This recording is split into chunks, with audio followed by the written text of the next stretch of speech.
ajeitamos, fizemos uma canção que se chama La Lune. Boa noite. Vocês estão aí, gente bonita? Boa noite. Hoje o cenário está diferente, porque eu estou em casa, cuidando de uma crise de sinusite, não... Já estou um pouco melhor. E assim vamos seguindo. Ô, Mica, você pode compartilhar, por favor, o livro digital para a gente conseguir acompanhar. Logo, logo nós estamos terminando esse livro. Acho que já está na hora de pensarmos em outros. Fazemos uma votação no grupo. Aceito sugestões. Então, quem tiver sugestões, manda para mim no particular. E aí depois eu esquematizo. Palminhas, né? É tão gostoso a gente terminar um livro, né? No clube de leitura, a gente... Nossa, desde quando começou lá atrás, nós já lemos o livro Mulheres que Correm com os Lobos. Deixa eu só desligar esse trem aqui. Já lemos também o Mapa da Alma. Depois lemos... Meu Deus, que veio depois do Mapa da Alma? As Chaves do Reino Interior. Depois das Chaves do Reino Interior, adentramos nos Pantanais da Alma. Acho que foi esse mesmo percurso. É isso mesmo.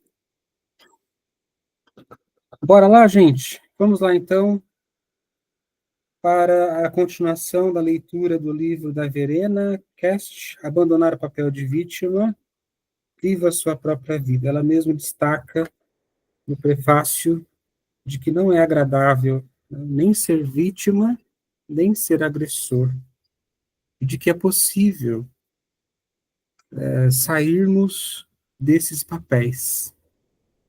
É possível. Então, é um trabalho interior. Ninguém gosta de trabalho, parece, né? Sobretudo quando se trata do trabalho interno. Como assim? Já existe o trabalho externo, né? Temos o trabalho interior também? Temos. E ai de nós se nos ausentarmos disso, sabe? Então, o trabalho interior dá trabalho como qualquer outro trabalho. Quando aprendemos com o próprio Jung, né, a escrever, relatar os nossos sonhos, quando aprendemos a desenhar, a pintar, a dialogar com os personagens, né, com as partes do mundo interior, através do método da imaginação ativa, nós estamos fazendo um trabalho. Então, a psicologia junguiana, diferente de outras abordagens, ela nos convida ao trabalho. Não é tão somente falar. A cura pela palavra, né, como a gente aprende na psicanálise, que tão importante é isso mesmo, falar é importante. Falar sobre si, falar o que... Deixar vir, deixar que o inconsciente transforme em palavras, né, o que está lá, para que o ego possa lidar, para que a consciência possa transformar, mas a psicologia analítica, ela promove em nós um chamamento, né, de um trabalho mais intenso, de um diálogo com a psique, né, com a alma, conforme vai dizer o Jung. Então, estamos adentrando aqui no subcapítulo intitulado Ser Ignorado como Tema de Complexo. Na semana passada, já conversamos sobre o conceito de complexos para a psicologia analítica, também durante um bom tempo foi chamada de psicologia complexa ou psicologia dos complexos,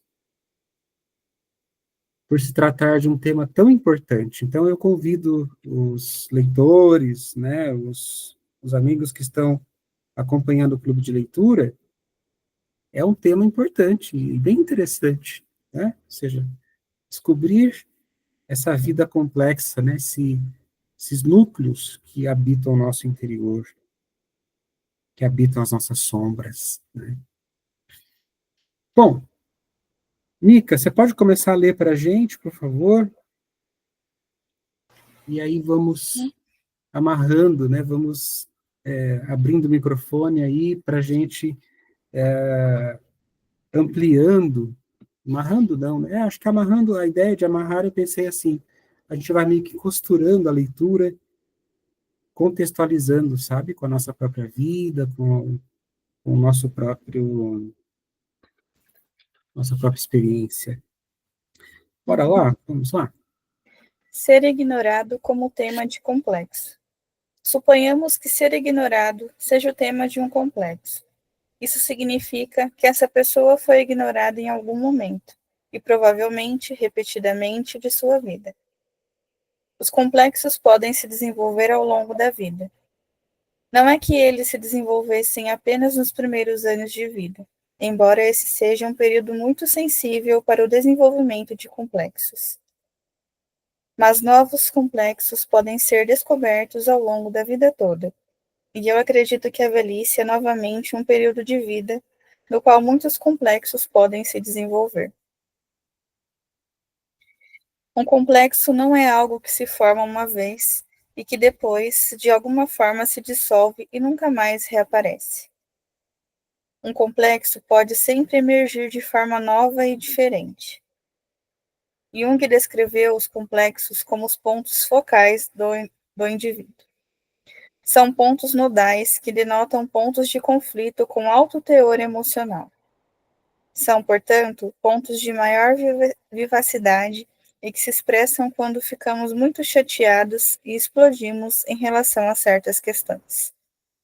Então, assim, quando que nós descobrimos, desculpa, Mica, quando que nós descobrimos que temos um complexo?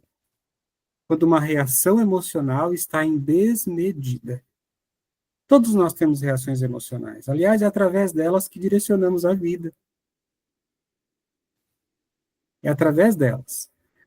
Mas quando uma reação emocional, então, está para além da medida, ou seja, aquele momento onde você diz assim, acho que eu perdi a cabeça. Acho que foi demais. Ou quando a gente, né, no movimento de humildade, pedimos até desculpa, sabe? Poxa, Ju, desculpa, eu acho que eu exagerei. Então, esse reconhecimento significa que ali, no seu sistema psíquico, existe um núcleo, existe um complexo. Pensa numa cebola, ela é formada... Repete isso de novo, André, por favor. Repito. Por favor. Repito. Então, assim, quando eu tenho uma reação em desmedida, eu estou diante de um complexo interior. Então, quando eu digo assim, Ju, me desculpa, sabe, eu acho que eu exagerei com você. Eu perdi a cabeça, não sei o que eu estava falando, não sei de onde veio essa força dentro de mim, né? Então, significa que ali existe um complexo. Complexo ele pode ser entendido como, vamos pegar uma imagem, a cebola, que a cebola, ela começa de um núcleo, né? Ela começa de um núcleo, e ela vai sendo formada por camadas e camadas e camadas e camadas. Então, esse núcleo, ele é arquetípico. Por exemplo, o tema, como a doutora vai falar aqui, o tema do ser ignorado, o tema da rejeição. É um tema comum, é arquetípico. A gente vai encontrar a rejeição em várias experiências humanas. Então, esse tema em comum, ele é o núcleo de um complexo. Então, todo complexo tem um arquétipo, assim como um centro, né?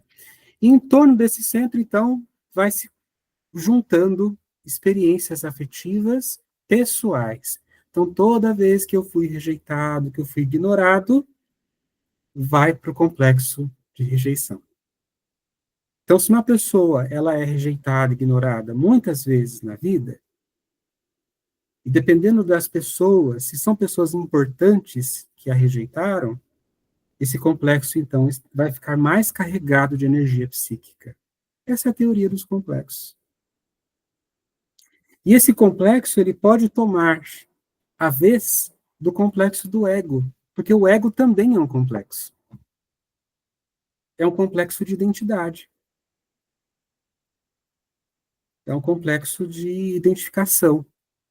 Eu me chamo André, eu tenho tantos anos, tantos aqui a 40. Eu estou lidando com isso ainda, tá? Eu gosto disso, eu não gosto daquilo, eu. Então, ao longo do tempo, o ego vai sendo, então, um centro, um núcleo, desculpa, de identidade principal da consciência. E é através desse núcleo que nós vamos regendo a vida consciente. Mas no inconsciente existem muitos complexos para além do eu.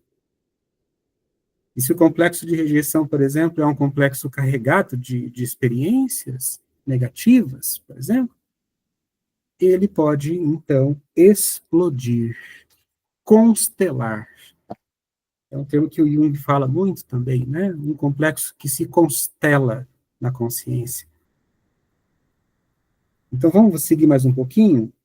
Porque, assim, é assim que a gente, então, descobre se quem está à nossa volta tem um complexo também. Você olha para pessoas e fala assim, ela não é assim no dia a dia. Essa pessoa não está.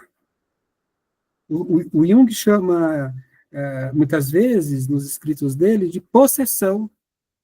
Quando o complexo possui a consciência, a voz da pessoa muda, a narrativa, sabe, dela muda. Muda. Você olha e fala assim, Senhor,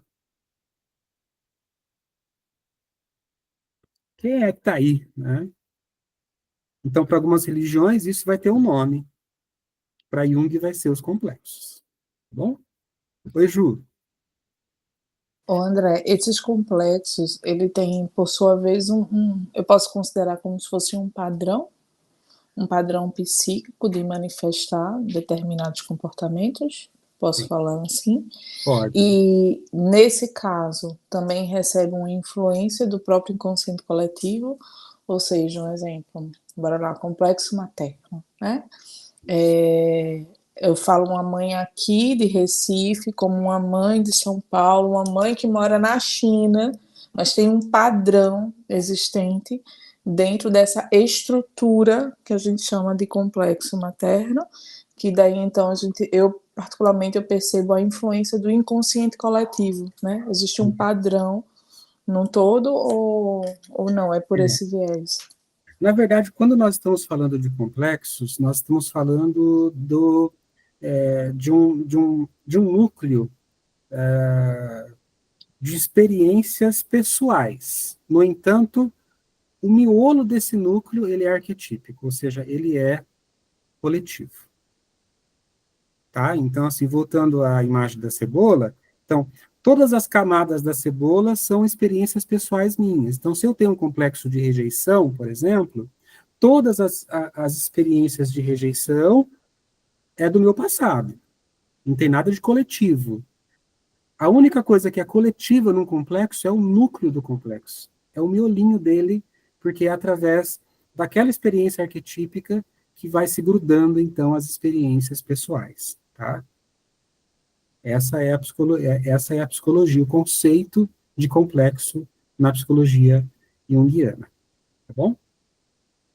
Muito interessante esse tema, é muito interessante, porque à medida que nós vamos, então, descortinando, descobrindo, tirando o véu que cobre os nossos complexos pessoais, nós vamos aprendendo que existem outros aqui dentro de mim que podem chegar a qualquer momento. E isso não se trata de uma esquizofrenia ou de qualquer psicopatologia, mas se trata de uma dinâmica natural da psique.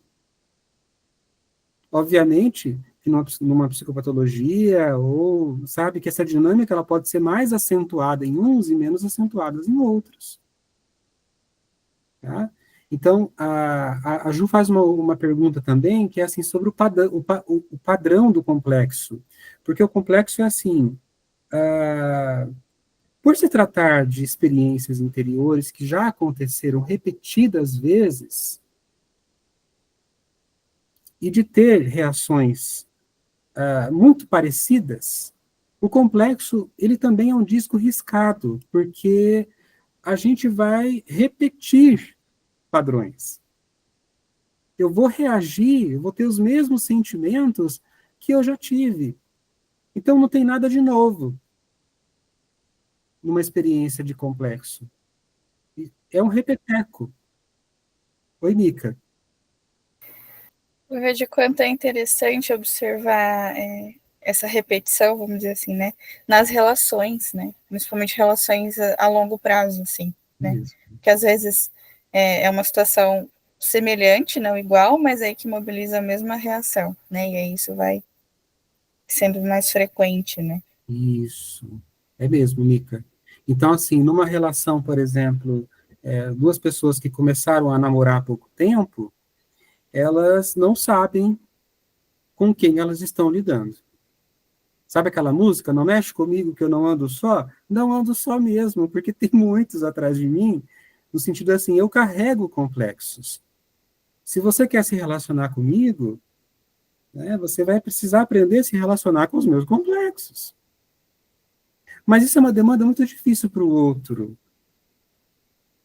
E muitas vezes a gente encarrega o outro de ser o CEO, sabe? O superintendente das questões complexas minhas. E ainda eu brigo com o outro. Como é que você não... Tantos anos morando comigo, você ainda não aprendeu a lidar comigo? No entanto, nós temos que ser os primeiros. Desgasta, Mica. Nós temos que ser os primeiros a conhecer os nossos complexos. Então, à medida que a relação vai avançando, nós vamos narrando a nossa história para o outro vai aprendendo que se apertar um botão em mim, vai aparecer um personagemzinho, entendeu? Então, no amor, nós vamos evitando apertar esses botões. Eu sei que se eu falar algumas coisas para a Mica, eu posso ativar dentro dela coisas poderosas. Então, por que eu vou ativar isso dentro dela? Para quê? Ou se sem querer eu ativo, eu vou fazer um contorno junto com isso, entende? Então, tanto a pessoa que tem o complexo, quanto o parceiro ou a parceira, vai aprendendo a lidar com esses monstrinhos, né? Com essas coisinhas, ou coisonas que nos habitam. E não tem saída, viu? Não tem saída. Assim é. Então vocês me veem assim, o André, tá? Mas mora comigo. Porque você vai conhecer núcleos aqui dentro de mim. Talvez pelo fato de eu trabalhá-los na análise, de eu me aproximar deles através do trabalho interior, eles não explodam tanto assim, como antes. Mas aparecem. É humano. Sabe? É profundamente humano isso. Mica, continua para a gente, por favor. Os complexos também são lugares de maior desajuste, com o complexo de ser ignorado. Reagimos a uma pessoa que nos ignora como se ela reunisse em si todas as pessoas que já nos ignoraram na vida. É possível que nessa situação específica nem tenhamos sido ignorados, mas que simplesmente não fomos percebidos da forma que desejávamos ter sido percebidos. Com esse complexo, aproximamo-nos de outras pessoas com a expectativa de que elas não percebam. Às vezes, isso se manifesta na expressão física e na aparência como um todo. Há pessoas que adquiriram uma aparência que evita se destacar. Então, pode realmente acontecer que os outros quase não as vejam. Também pode acontecer que você esteja conversando ou discutindo com alguém e, de repente, percebe que essa pessoa não está realmente presente. Então, é fácil ignorar tal pessoa. Pessoas com esse complexo já esperam e se comportam de uma forma que permite que sejam ignoradas. Além disso, uma pessoa com esse complexo também é especialista em situações nas quais ela pode ser ignorada. Ela praticamente procura situações ou temas de ser ignorado. Mas ela também se sensibiliza para situações em que outras pessoas são negligenciadas. A sensibilização pode chegar ao ponto em que ela vota em um determinado partido político, por exemplo, porque ele se preocupa com os ignorados. Assim, nossos complexos estruturam claramente nossos interesses e nossa percepção do mundo. Os complexos são, portanto, algo bastante normal. Ter os mesmos complexos o tempo todo nos restringe. Quando os complexos nos possuem e nós não possuímos os complexos, então algo tem que acontecer. Naturalmente, isso também se aplica a situações em que reagimos de forma exagerada. Aqui o complexo nos possui, ou seja, somos controlados por algo inconsciente e não podemos mais controlar conscientemente a situação. Dizemos ou fazemos coisas das quais nos arrependemos depois. Então, nós nos criticamos por isso. Nos sentimos envergonhados por sermos tão descontrolados. Na situação terapêutica. Mica, só um pouquinho, só para a gente pensar aqui juntos sobre a importância desse material que a Verena está nos apresentando e o convite que está sendo feito aqui. De ao invés dos complexos me possuírem, eu possuo eles. Então, assim, isso é muito sério. Porque um complexo pode despersonalizar, pode não, despersonaliza uma pessoa durante um determinado tempo, mas se é um complexo recorrente, essa pessoa pode perder a identidade. Olha o exemplo que a doutora Verena dá sobre uma pessoa que tem um complexo de ser ignorado, por exemplo. A força que o complexo tem de esquematizar o cenário de forma que a pessoa vai ser ignorada.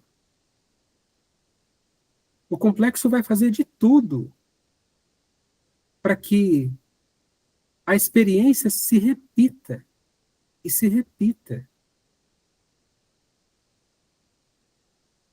E aí a gente fica perguntando, essa pessoa, por exemplo, que tem um complexo de ser ignorado, muitas vezes ela se pergunta, por que as pessoas vão embora? Por que ninguém me convida para a festa de aniversário? Por que ninguém me convida para nada? Eu não consigo namorar, eu não consigo... É uma forma de... Isso, Mica, é uma forma de legitimar. É uma forma de validar a existência daquele complexo. Então, se o meu ego não tem a consciência da existência de um complexo como esse, ele vai ficar à mercê, sendo controlado, conduzido por esse enredo, que se repete. A pessoa não sai daquilo, ela não sai daquilo. Lembra daquele vídeo, daquele desenho chamado Vida Maria? Lembra? Que foi um boom, né, há alguns anos atrás. Quem não assistiu esse vídeo ainda, põe no YouTube aí. Vida Maria. que ele vai falar de uma questão mais complexa ainda, que toca na esfera cultural, social, ou seja, de uma história que se repete em geração, geração, geração, vai se repetindo, mas nós corremos esse risco, né, de, às vezes, um complexo ultrapassar gerações. André, eu acho que de alguma forma se repete, querendo ou não, consciente ou não. É mesmo. De alguma forma se repete. Até mesmo existe o núcleo, né, como você trouxe, para mim ficou muito massa essa explicação. Existe um núcleo em cada sistema, né? Então, cada sistema vai ativar um núcleo. E consciente ou inconscientemente, de alguma forma, aquilo vai estar ali, porque há uma repetição. Né? Às vezes de forma muito sutil, às vezes de uma forma muito grotesca, digamos assim. Né? Destrutiva. Mais forte, destrutiva, completamente disfuncional. Mas eu acho que em alguma esfera, vai existir isso. Eu não consigo enxergar um cenário diferente, até mesmo por conta dessas repetições mesmo, né? E uma repetição, eu entro até para uma outra esfera, que é a questão de honrar mesmo o próprio sistema. Então, por honrar mesmo esse próprio sistema, às vezes há uma repetição, porque mesmo quando eu digo eu vou fazer diferente, né, digamos assim, da minha mãe, em algum aspecto da minha vida, ela está sendo o meu ponto de partida. Então, de alguma forma, eu estou honrando esse complexo de uma maneira que em mim está reverberando. Talvez eu penso de forma diferente, mas talvez seja muito semelhante, né? Então, eu não consigo perceber de forma distinta, sabe? Que não Também não, Ju. existisse. Eu também não. Eu acho muito humano quando a Verena traz aqui no texto que é normal, é bastante normal, ela usa o termo, né? Os complexos são, portanto, algo bastante normal. Vai ter repetições. Mas, em alguns casos, nós precisamos trabalhar muito em torno daquele complexo para, então, despotencializar o lado destrutivo dele. Sabe? Quando eu estava envolvido, né, com a Igreja Católica, ô Mica, eu já te dou a palavra, tá bom? Só uma coisa que me veio aqui, né, eu recordo que ainda tem isso, né, em alguns lugares, eventos chamados Cerco de Jericó. Tem aí também, Ju? Né? Aqui tem bastante no interior de São Paulo, tem bastante. E é interessante que a narrativa bíblica diz que um determinado povo cercou a cidade de Jericó, né? E começaram, então, cercaram as muralhas, né, que estavam em torno de Jericó, e ficaram marchando ali durante 7 dias, com a Arca da Aliança ali, naquela marcha, né, que era a presença de Deus e tal, até as muralhas caírem. Então, eu penso que o trabalho com os complexos, ele traz a mesma narrativa. Eu cerco um complexo e vou trabalhando. Ela vai falar um pouco mais à frente, né? Na psicoterapia, anotando sonhos, escrevendo, fazendo meu diário, a imaginação ativa, ou conversando com alguém sobre. Então, eu vou meio que cercando até que as muralhas, né, que estão em torno daquele núcleo caiam, para que eu possa entrar e trabalhar um pouco mais. Porque esses complexos não deixam de existir. Então, a pessoa que chega muitas vezes e diz assim, nossa, André, eu juro por Deus que eu nunca mais vou fazer isso. E às vezes eu olho com bondade para a pessoa e falo assim, então, deixa eu te falar uma coisa. Você vai, porque isso habita você. Gosto do termo que o pessoal do AA usa, né? Eles chamam de adictos, né? Adictos são aqueles que são dependentes, mas não usam mais a droga. Mas não é porque não usam que não são dependentes. Eles são e vão morrer dependentes, mas eles são adictos. Tá? Então, assim, é interessante isso que a Ju traz, porque a gente tem que entender a normalidade do complexo, ao mesmo tempo entender que quando há algo destrutivo ocorrendo, aquilo vai se repetir e que precisamos fazer um trabalho em torno daquilo. Né? Oi, Mica. Não, eu ia dizer isso, né? O que diferencia um complexo, a repetição de um complexo e uma potência nociva, né? É esse trabalho aí de elaboração, né? Porque que no início eu achei forte essa frase, né? Então, nossos complexos estruturam os nossos interesses e nossa percepção de mundo. Às vezes acontece uma identificação com esse lugar, né? E causa sofrimento, né? Nas relações, na vida, enfim, da pessoa. Eu conheço pessoas assim que vivem nesse lugar, né? Esse exemplo, ser ignorado. Então, um comportamento muito sutil, né? A pessoa incorpora e aquilo tem uma força dentro e fora, né? Não só dentro da pessoa. Exatamente. Esse tema de complexos rende muito, viu? Porque existe muitos temas arquetípicos, né? O complexo de Cassandra, o complexo, puxa vida, tantos complexos. Esses dias eu estava conversando com uma pessoa e eu disse assim para ela: você lembra da Bruxa do 71, né, do Chaves, né? Está parecendo ela, né? Tipo, e ela achou o máximo isso, porque ela descobriu que ela tem um complexo de Bruxa do 71, e eu gosto da gente meio que nomear esses complexos, sabe? Personalizar eles com nome, e a gente meio que brincar com isso, para que eles se tornem nossos, né? Aí ela disse assim, tá, eu vou chamar essa personagem minha de Bruxa do 71, porque ela sabe, a Bruxa do 71 sabe que o Seu Madruga não gosta dela, mas ela não abandona a fantasia, não abandona a fantasia. E ela fica se rastejando por anos, por anos, por anos. Curioso, né? E assim, então não existem poucos complexos, existem muitos. Na história pessoal, né, nós vamos descortinando e dando nomes para eles. Tá? É que eu não vou fazer isso aqui, mas eu tenho os meus complexos, eu conheço eles pelo nome. Principalmente os complexos mais próximos, mais potencializados. Alguns ainda estou descobrindo, mas aqueles mais potencializados, eu falo assim, ih, lá vem, chegou, sabe? E de que maneira eu vou lidar com isso, sabe?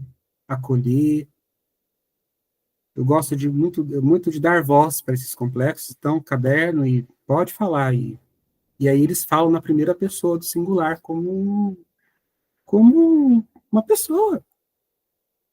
É uma maneira de trabalhar os nossos complexos. Talvez isso lá na frente a doutora vai trazer no livro, mas dessa forma a gente vai cercando as nossas realidades internas, né?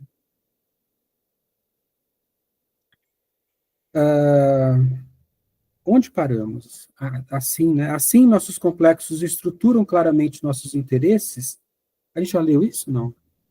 Não? Na situação terapêutica. Obrigado. Então, na situação terapêutica, os complexos se constelam. De repente, os analisandos acusam o analista de não os ver. Verdade. Acontece isso, gente. Eles podem até acrescentar que entendem isso, já que isso acontece com eles o tempo todo. Mas a raiva constante não pode ser negada. Na situação terapêutica, é muito fácil descobrir o que aconteceu e quais fantasias e sentimentos estão presentes. Uma vez que todas as pessoas têm complexos e reagem exageradamente em algumas situações, devemos também ser capazes de lidar com os complexos fora da situação terapêutica. Então, às vezes é o terapeuta que vai ajudar aquela pessoa. Olha, acho que aqui temos um núcleo importante. Porque se isso acontece aqui, certamente isso acontece lá fora, né? Isso significa que devemos nos questionar sobre situações chaves em nossa vida. Eu vou chamar de complexos dominantes. Eu tenho o meu complexo dominante, a Ju tem, a Mica tem. Quais são? Então, aqui não seria lugar, porque se tornaria um grupo terapêutico, mas nota que são padrões que se repetem bastante, né? Você não precisa voltar à sua primeira infância. Basta perguntar: onde houve uma situação em que eu realmente experimentei o que agora parece como uma fantasia? Portanto, é uma questão de identificar uma situação muito específica e concreta. Não se contentar com a afirmação generalizada: ah, eu sempre fui ignorado. Tipo, a pessoa meio que já. Eu sempre fui ignorado, né? Então, é assim mesmo. Eu sou assim. Eu nasci assim. Você sempre é assim. E aí a gente vai meio que Gabriela e a nossa identidade, a nossa essência, ela fica perdida no meio de tudo isso.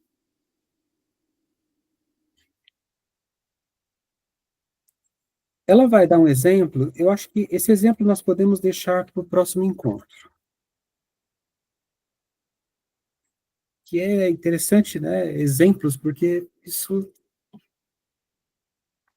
faz com que a gente solidifique, né?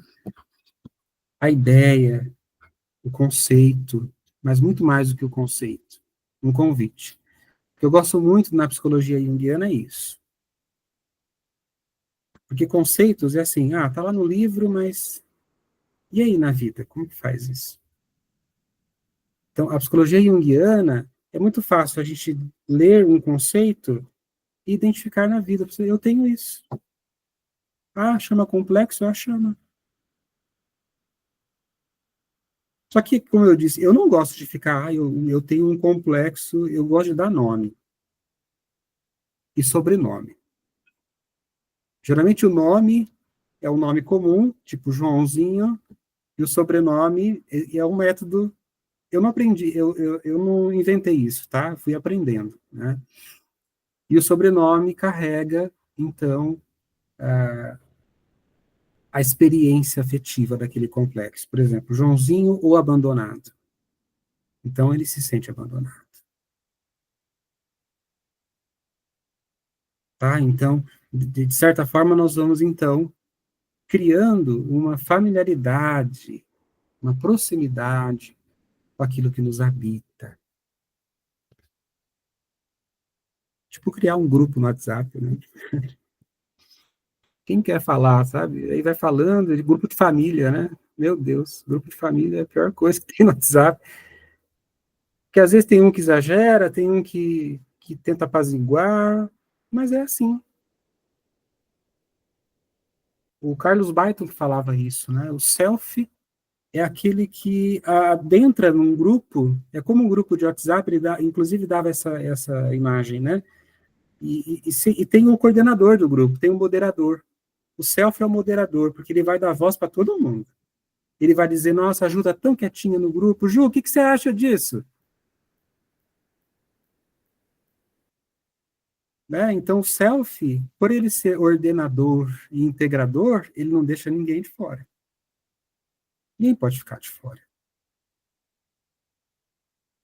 Complexo, né, gente?